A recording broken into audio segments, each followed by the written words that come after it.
I just gave it to him. Because, I mean, hell, he's stealing my baby. I mean, you know, basically. And that basically, then they dissolved because I threatened to throw her in the ocean. I said, you'll be in the Atlantic swimming with the fishes, ma'am. Well. Okay. So, I mean, you know, hey, you got to do what you got to do. That's right. See, I know Stallone. I can take care of it. I know Bruckheimer. I make Don Simpson look like a sissy. That's funny. We are rolling. Okay. All right, Michael, you'll be out doing commercials for McDonald's after this because, I mean, you ought to have a headache. This movie is just big. Yeah. Big. Yeah, it's big. Yeah. This movie had to stress you out at some point? It's big. Yeah, it did stress me out. We're still not done with it. Yeah. But I've been doing it for so long, 1 year and 8 months right now. You kind of just get in the pace. Did it age you any? Oh, yeah. Let me tell you, I haven't had a day off since Easter, okay? I mean, this is such a overwhelming, with the special effects and the budget and as many stars as you got and the different locations. You didn't do a whole lot of studio shooting except probably with the asteroid. Yeah. And that's a lot of work. And then you had second unit stuff with the rockets going off. And right. Well, I did all that with my guys down in Florida. So, and then, I don't know. I'm just used to it. I'm used to being a prisoner to Disney right now. No. Is this a movie that, are you comfortable with the research aspects of film when you make a movie and they go out and show it to somebody and they say whether they like it or not, then you change it adjusting to that? Is that I think it's really helpful. It is? I really do, yeah. I mean, we've had two previews, and the first one, I showed them a longer movie because I wanted to see what jokes I would keep in, what character development I would lose, what confused them, and we got a lot of great feedback there. And then I showed it down in Newport, and when I showed it the first time, they weren't cheering at certain places I know there should be a cheer. And then we showed it in front of 1,200 people at Newport. We had a much tighter movie.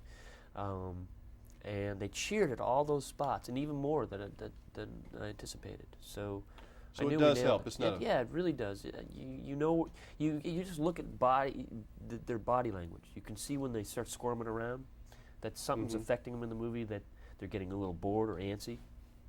I would like, for example, Titanic, which really threw out all the rules. Cameron has broken the mold again. But how long is a movie supposed to be? As long as it holds your interest. I mean, to me, Titanic felt like a 2 hour and 15-minute movie. It was 3:20 or something like that. Yeah. So as long as it's moving and it's got you focused, right, you know, it's all right to go whatever length it is, right? I think so. Because it makes it harder for whoever's making the movie because it's that much more movie you got. It just hurts your butt, you know what I mean? Yeah, I know. And you got to go to the bathroom every once in a while, too. That's right. And I wouldn't know where to take a break during this movie. Titanic, you had a couple of places there before the boat sinks in that last hour to get your business taken care of. But in this movie, you really better not leave because it's too much going on. You want to grab these people. No, come back. There's a great part coming up. With like a Bruce Willis, how is that different than, say, working with a Nicolas Cage or a Sean Connery or a Will Smith or any of these other people you've worked with? They're all different. They're all, the thing about them, they all have a great sense of humor. And they're all different animals, you know? It's like they were all great guys. They're all hard workers. They were all into the movie as much as I am. And Bruce was great. You know, I think he really, he really worked hard on this movie. Yeah, Bruce knows action. Yeah. He's like working with Stallone and a few other people that have done they've been in Harrison Ford. They've been beaten up so many times in movies and had so many guns and gunplay. They kind of know what they need to do do on that, don't they? Are they helpful to you? Yeah, they are. I mean, it's I've done a lot of action myself, and you know, I shoot things a little differently, and but yeah, they're very helpful. Or are they unsure what you're doing when you're out there moving the camera? Yeah, when sometimes they I'm think moving the camera, and they're like, God, we didn't do that on Die Hard. And Sean Connery is like, you sure that's going to work? And I'm like, yeah, Sean, it'll work. What's the hardest thing you found for an actor to handle? Is it when the camera gets up to their face and they're supposed to do that kind of shot? Is that hard for them even though they don't say it's hard? What to handle? Well, like, here's an example. Ben Affleck. We had to blow this door that was coming right over his head, and he wasn't doing it. And he was doing it, but it was terrible. And I'm like, and I was like, hey, Ben, you know, I know you haven't done a lot of action movies, okay? And it started getting him really mad, all right? And I wanted to get him really angry. So I got him pissed off at me so that he would do it. He says, all right, I'll show you. And he did it, and he did it great.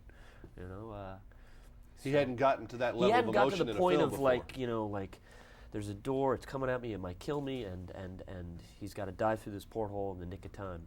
and he just wasn't there. So I literally got him angry at me. Do you find sometimes you get a better performance out of them if they're tired on certain things? Yeah, actually, Ben had the stomach flu, and we're talking. He had a bucket over here, and he did a great performance. I said, Ben, this is great. You can't go home because you're doing a great performance. I mean, he was dead sick, you know, and he did a great performance. It's wonder they don't kill directors, isn't it? I mean, Yeah, it someone is, that, it you know, is, I it would is. think you need a security man after a while. Sometimes I do. Bruce actually, he says, you know what, Mike? I am not coming out of my trailer till you wear a spacesuit and feel the pain. I came out after lunch wearing a spacesuit, directed for about 3 hours, and I'm like, I told him, I said, these are nothing, you know? It tweaked my neck for like a week. Now, I know Cameron occasionally will scream. Mm-hmm. When I worked in sports, I had some directors that screamed. Occasionally, they would just lose a little control. Do you ever go into the screaming mode, or are you more of a time bomb ready to go off? Oh, I'm not a time bomb. I'm a very open, you know, I played sports, and it's like I always had tough coaches, so I'm on my crew, but we laugh a lot, but I'm tough. I'm like, and tough in that I like to keep shooting and keep moving. Do people know when you're serious? Yeah, they know when I'm serious. This is the same crew I've worked with on The Rock, and do you pout? no, never I mean, pout. you're just I don't pout, never pout. You know? So when you're mad, it's pretty much obvious. When Michael's not having his... I don't like stew. See, the thing is, I don't stew. I don't like sit there and just be angry. You go from 0 to 100. I get it out, and it's like, and then we laugh about it. Okay. 5 minutes later. Just trying to get into the psyche of Michael Bay. Thank you very much. Well, I'll charge you $50 for that, and I'll send you my bill. Thank you.